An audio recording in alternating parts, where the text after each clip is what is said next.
Maria Sanchez was 34 years old when she started believing that her life had already reached its final shape. Not in a dramatic way, not in a way that made her cry every night, but in a quiet, settled way, the kind of feeling that sits in your chest like a stone you have learned to carry.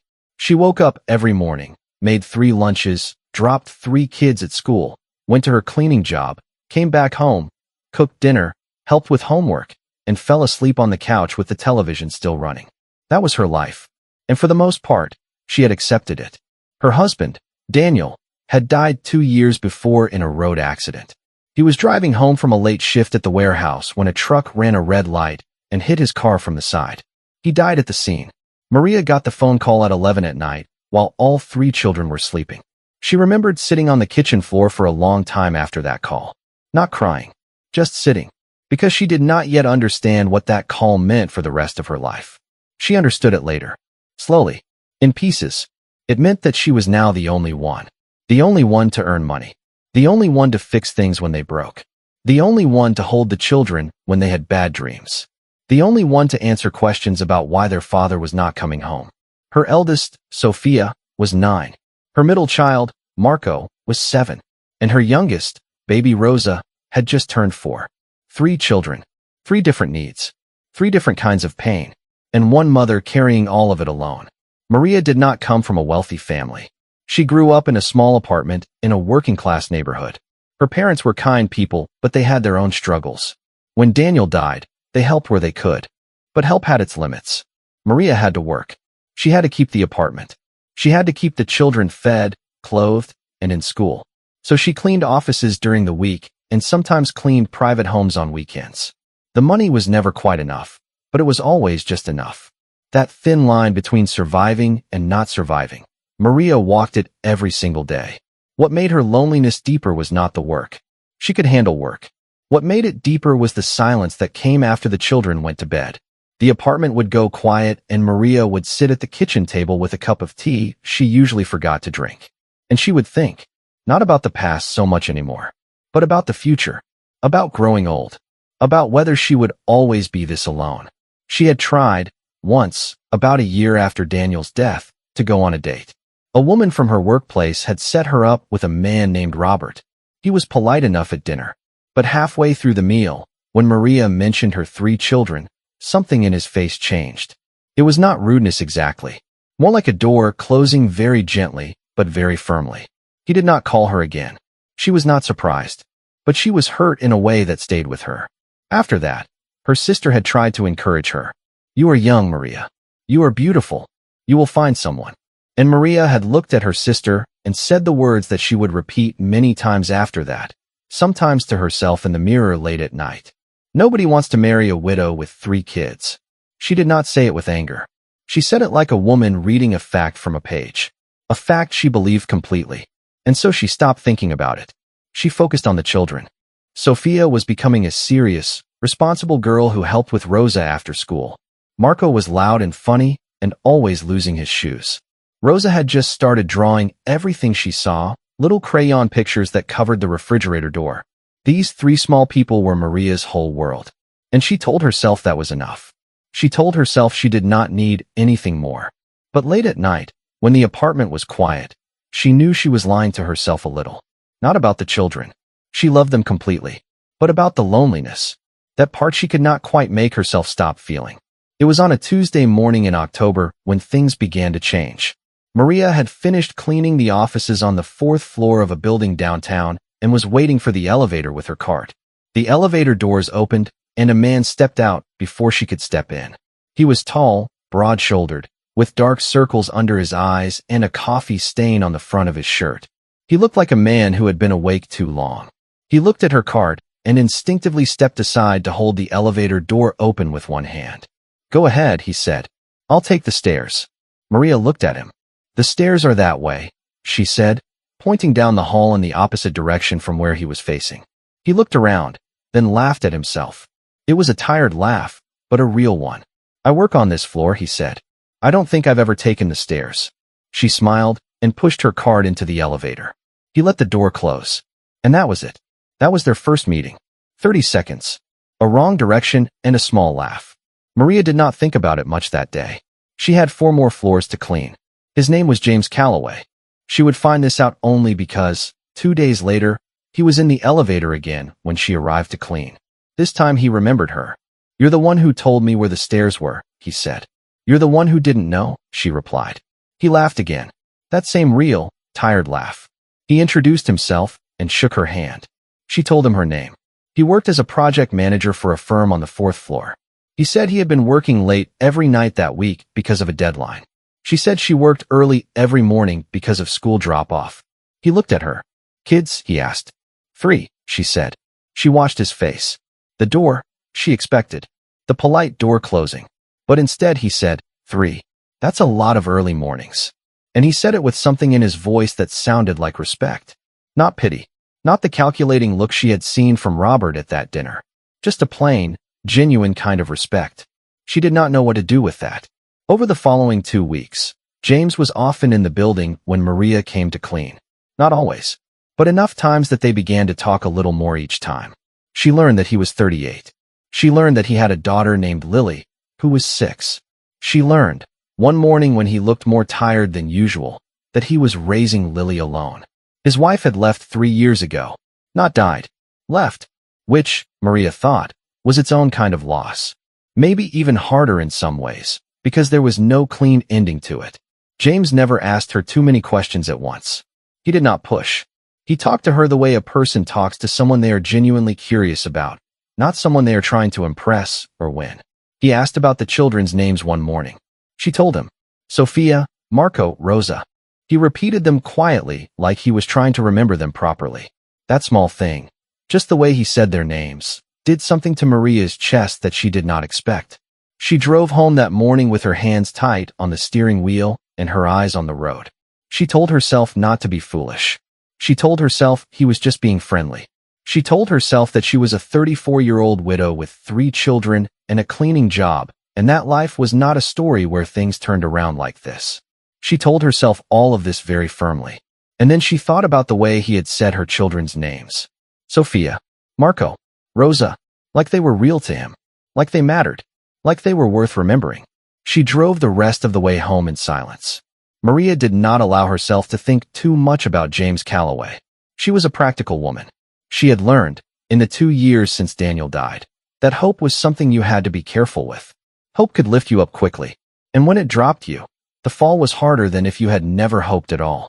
So she kept her feet on the ground. She cleaned her floors. She packed her lunches. She watched her children sleep at night and reminded herself that this right here, was enough. But James did not disappear the way she expected him to. He was there on Thursday morning, holding the lobby door open when she arrived with her cart. He was there on Monday with 2 coffees, offering her one without making a big thing of it. Just a simple offer, like something you do for someone you consider a regular part of your day. She took it. It was good coffee.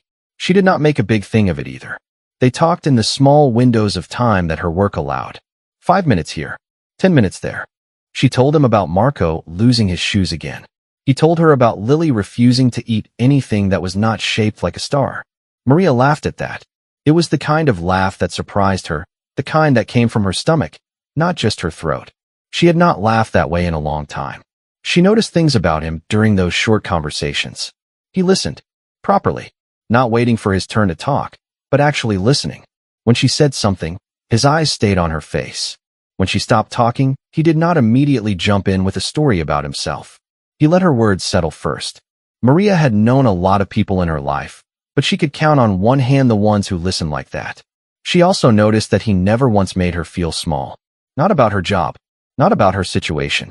Some people, without meaning to, had a way of making her feel like her life was a problem to be managed. Like she was a person to feel sorry for. James did not look at her that way. He talked to her like she was simply a person. Capable. Real. Present. One morning in November, he asked her if she would like to have lunch with him sometime. He said it quietly and directly. Not with a lot of build-up. Not with nervousness that would have made her feel pressured to say yes out of kindness. Just a plain question with a plain face. Like a man who understood that she might say no and was prepared to be fine with that. She looked at him for a moment. Then she said, "I finish work at noon on Fridays." He said, "Friday works." It was not a yes, but it was not a no, and they both understood it the same way. She spent the days between that conversation and Friday talking herself in and out of it at least 10 times. Sophia noticed that her mother seemed distracted. "Are you okay, Mama?" she asked one evening. Maria hugged her and said she was fine. But that night on the couch, she sat with her untouched tea and let herself ask the question she had been avoiding.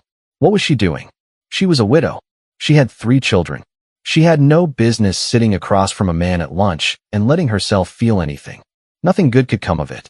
And if something did start and then ended, who got hurt? Not just her. The children. Always the children. But then she thought about the coffee. The quiet way he listened. The way he said Sophia, Marco, Rosa like they were worth remembering. And she thought, just a lunch. It is just a lunch. People have lunch. Friday came. She met him at a small restaurant 3 blocks from the building. It was nothing fancy. A place with paper napkins and a chalkboard menu. He was already there when she arrived, sitting at a corner table, reading something on his phone. He put it away the moment he saw her walk in. That small thing. Putting the phone away without thinking twice. They ordered. They talked. And Maria discovered that James Calloway was far more complicated than she had expected him to be from their short morning conversations. He talked about Lily with a kind of open love that some men seemed embarrassed to show. He described how his daughter woke up every morning already talking, before she was even fully awake, full sentences about whatever she had dreamed about. He said it with this helpless, fond look on his face, like a man completely undone by a 6-year-old and perfectly happy about it. He talked about his work. He talked about growing up in a small town and moving to the city at 22 and not knowing anyone and learning everything the hard way.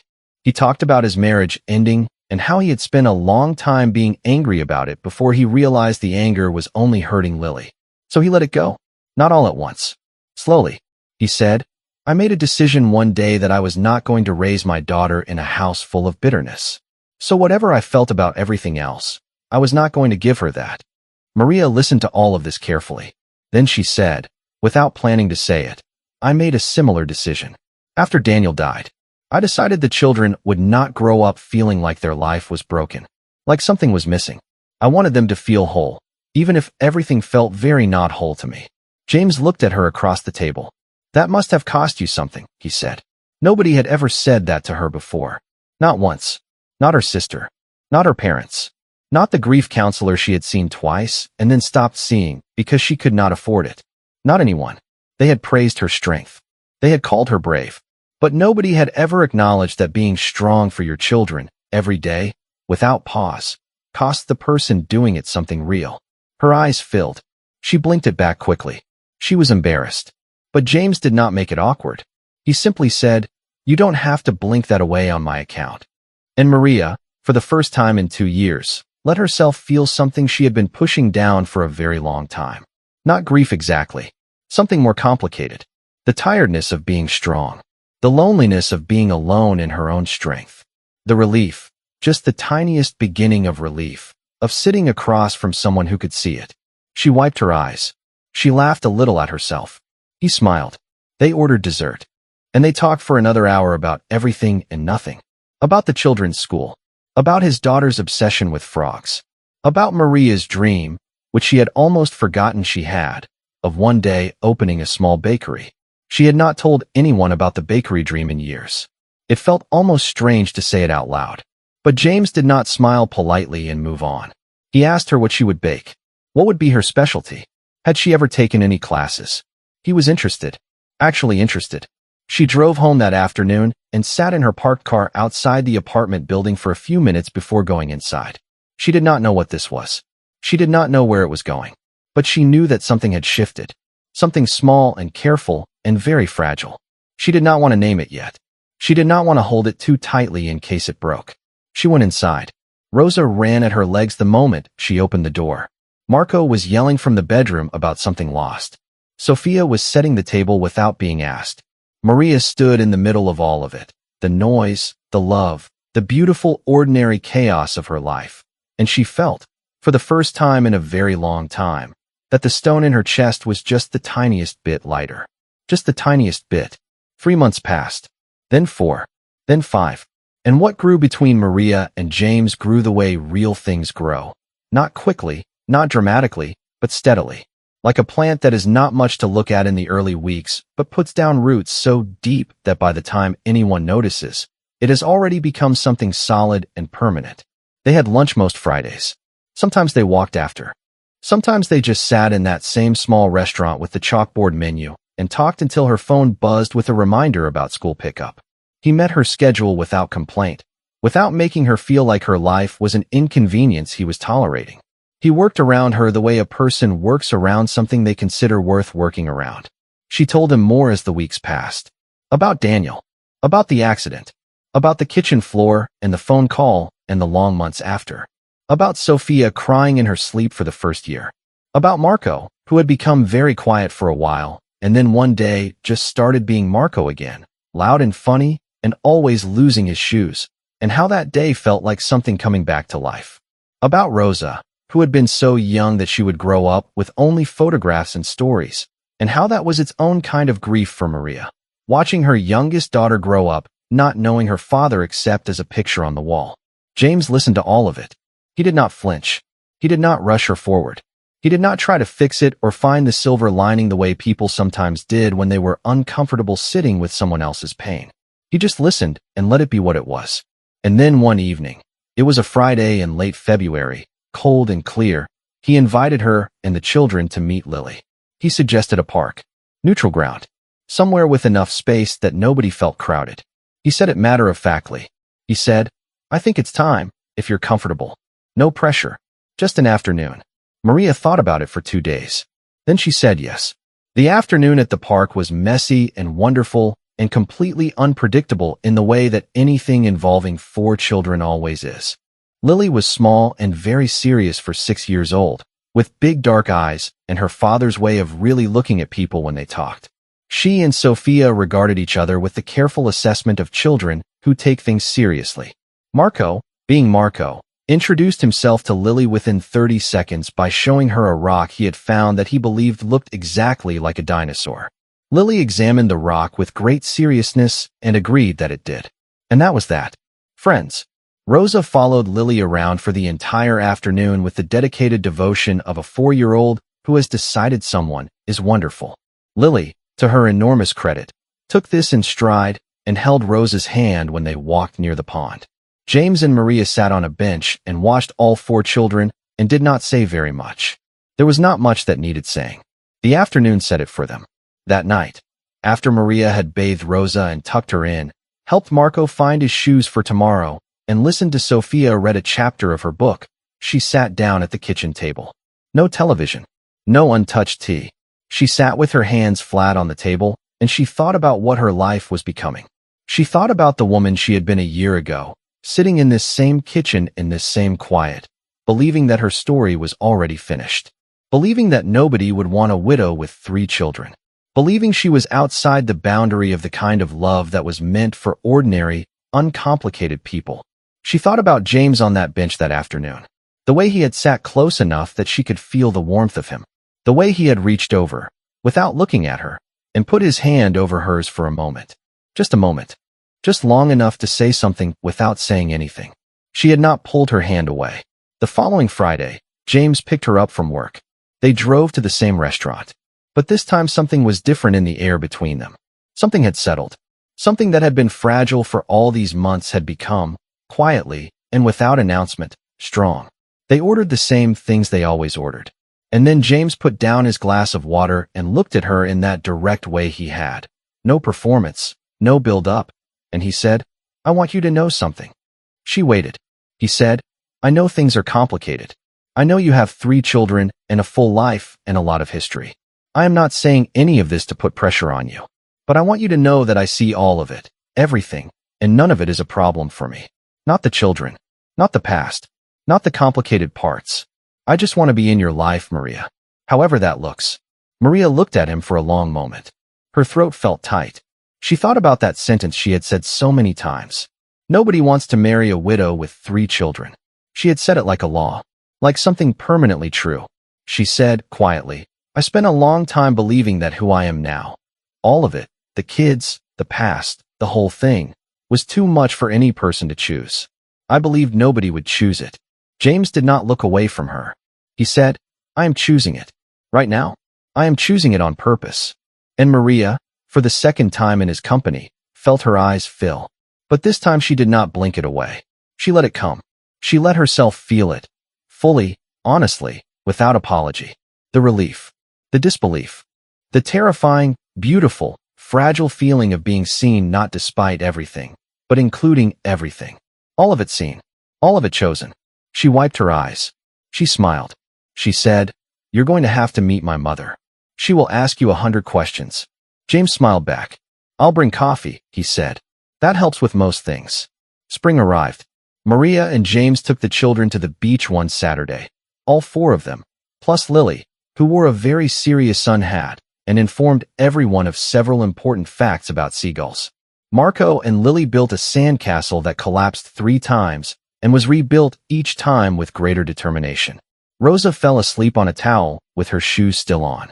Sophia sat next to Maria and leaned her head on her mother's shoulder and said nothing, which was the best kind of saying something. James sat beside Maria on the sand, close enough that their shoulders touched. He was watching the children.